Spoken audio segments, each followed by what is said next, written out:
Hello duelists, Oscar, Kenny, and Tombox here from MST.TV, and today we are doing... the top 5 unrealistic expectations that cause players to quit. Yeah man, screw this game. I just got 3 wavering today, fuck this. Number 5. Excuse me, sir, can I talk to you for a second? Sure sir, how can I help you today? Actually, I just bought this car for $40,000 a monk ago, and I wanted to see if I could trade it in.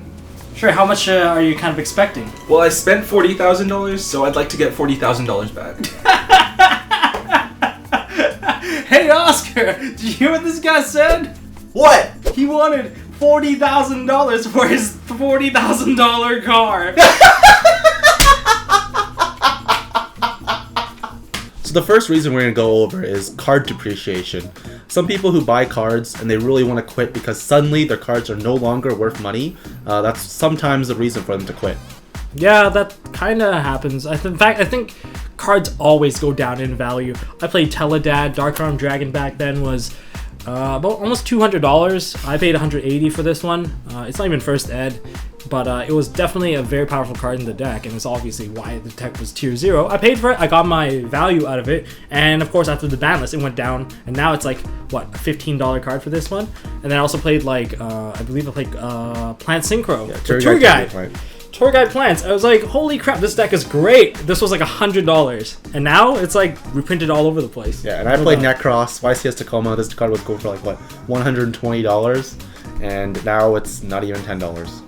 So, you know, that happens. Like, it's just, I don't think it's what you pay for, right? You play it and that's what you get. Yeah. So the reason why this is bullshit is basically because cards are just entertainment. It's like buying a book or a movie or something like a car. You know, you use it and you can't expect for it to keep the value. Cards will always depreciate no matter what. Even if they spike for a little while, cards will always go down. Yeah, you shouldn't expect that it's gonna retain its value. That's also a bad expectation as well. So yeah, definitely. So I think the best example or the best analogy that someone told me was it's like buying a t-shirt. You know, you pay $20 for a t-shirt. You don't expect the t-shirt to give you $20 back later on after you've worn it. I mean, if you're really complaining, you should talk to the guy that bought a car for like $60K. Yeah, that car, the moment it leaves the lot, has lost almost 30% of its value. Yeah, there you go. Number 4. Hey, check out this new computer I got. It's great. It's like a $2,000 computer. Really? What are the specs on it? It's like Pentium 4. It's got a 250 gigabyte hard drive. It's got a CD drive. It also has a floppy disk drive. It's amazing. Are you okay? What year are you living in? Alright, so reason number 2 on our list is power creep. I'm pretty sure you guys all know what power creep is.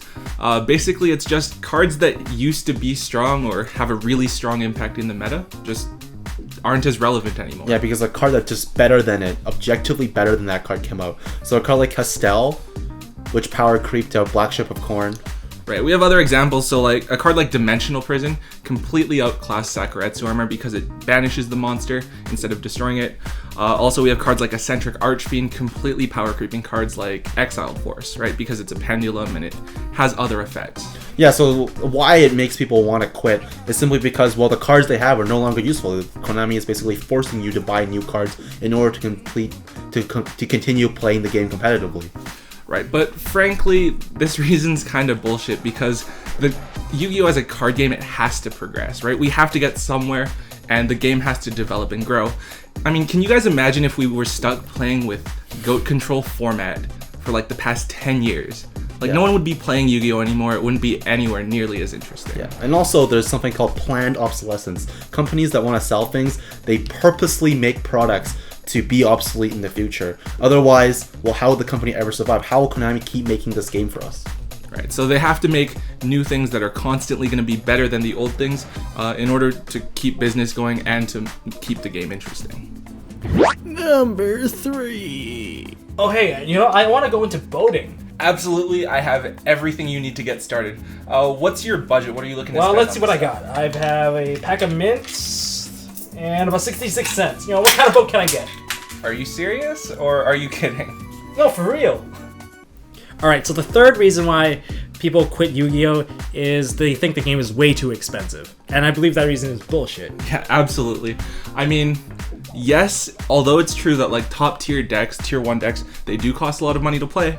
Ultimately, Yu-Gi-Oh is just a hobby, and hobbies Cost money. yeah. Hobbies they're not essential to your life, and Right. if you actually can't afford it, you shouldn't be really playing it. I mean, you have things to pay like rent, you have Right. I guess a lot of like just basic life stuff that you have to pay If for. you guys are prioritizing Yu-Gi-Oh over rent or food or anything like that, I think you guys should stop playing Yu-Gi-Oh. Yeah, that To totally be makes honest, sense. Yeah, yeah. that totally makes sense. And essentially, the game is actually not that expensive. You have like a part-time job, Right. and basically, you're not depending on your parents paying for your stuff. Right. Then, of course, you should be having fun with Yu-Gi-Oh rather than like being extreme competitors. Right, and no one's forcing you to go out and buy like top tier Necros or anything like that. There are always cheaper, more viable alternatives to play with. I mean, if we look at the current format, we have Monarchs. You can basically go out, pick up 3 structure decks, and Yeah, if you you're want to pretty be much good to go. competitive. Yeah. Yeah, there are other alternative So options. there are always going to be alternatives. It's just important to like, because you hear some players complain about how their like $10 Chainburn deck isn't able to compete with full on Pepe. Like, Well, it's because there is that difference. One's Right. competitive, one's not as competitive. There is always going to be a tier difference. Yeah, That's so- what makes the game interesting. it's just a matter of being realistic with your expectations about cards. Number 2. Man, I'm fucking done with this game. I hate this game. I'm done. This community is bullshit. Well, what are you going to play now then? I think I'm gonna try League of Legends. So the fourth reason we're gonna go over why people quit is the community.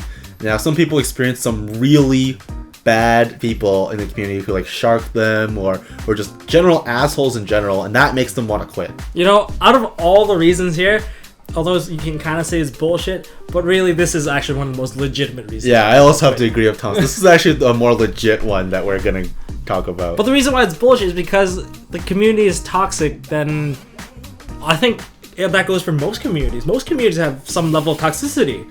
Yeah, most actually, like every hobby that I go into, like League of Legends, best example, incredibly toxic. Dota's even more super toxic. toxic. Magic the Gathering, pretty toxic. You know, But Pokemon is actually not you know, that there's toxic. there's a different level of toxic.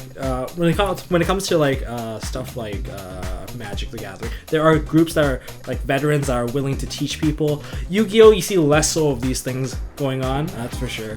Yeah, the elitist stereotype is very personified in Yu-Gi-Oh. Yeah, it's Especially quite lots bad. of players who want to be the next Jeff Jones or Patrick Hoban. They just act like douchebags to everyone else. No, they shouldn't do that. Like, the reason why your local store will thrive is not because, like, sure, there's people coming in, but the reason why people will come in is because they feel like it's a friendly environment to play in. They enjoy their time there. They're not there to be, like, criticized by people, and that obviously makes people quit, and, like, they feel uncomfortable playing the game. But as long as everyone is nice to each other and, you know, just accepts the game as having, and try to have as much fun as they can, then you're gonna have a store that's gonna thrive. More and more people are gonna show up. You can like invite more and more people in, and they're gonna have a great time. And then your local store will get more business, will become bigger and bigger, and you can even have like a competitive scene that's pretty decent. Yeah, exactly. If you're one of those elitist players, you have to keep in mind that the reason why you can be an elitist player is because, well, there's a community for you to teach. Number 1.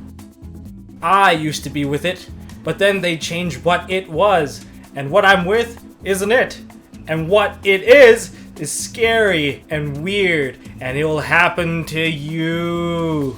Alright, so we've saved the most bullshit reason for last. Reason number 5 is that there are new mechanics or concepts introduced to the game, and players aren't willing to adapt and learn and develop alongside the game. So if you think about it, we have new mechanics introduced every now and then. We had the synchro mechanic, we had Ixies, and then now we have pendulums. And there are a lot of players that are unwilling to accept these changes, and they just want the game to stay the same as before. Yeah, one of like the most things I see on Reddit and r/Yu-Gi-Oh is a new post saying, I'm going back in the game, but all these exceeds or pendulum synchros, like I don't want to play with them. What's wrong, right? And or on Dueling Network, oh man, when those people who host games that say no exceed, no pendulum, no synchro, basically what are you playing then, right? Yeah, I mean, I think part of the reason that Yu-Gi-Oh is so interesting is that there are so many different strategies you can take, there are many complexities, and they're all things that you have to take into consideration when you're making your deck and when you're playing against like new people or different decks. And that's why it's bullshit. Basically, Yu-Gi-Oh would be a shit game if it stayed the same for since 2000 and what? Oh, since 1996. If we were playing Vanilla Beat for 20 years, well, we wouldn't be. Yu-Gi-Oh wouldn't survive it for 20 would not years in that survive. case. Yeah. The reason why this game is still going on is because these new mechanics come out and the game stays fresh. Right. So you have to be able to take the skills that you learn in one past format and you're applying them to the next format, and you're seeing how those skills interact with new mechanics and such. Definitely.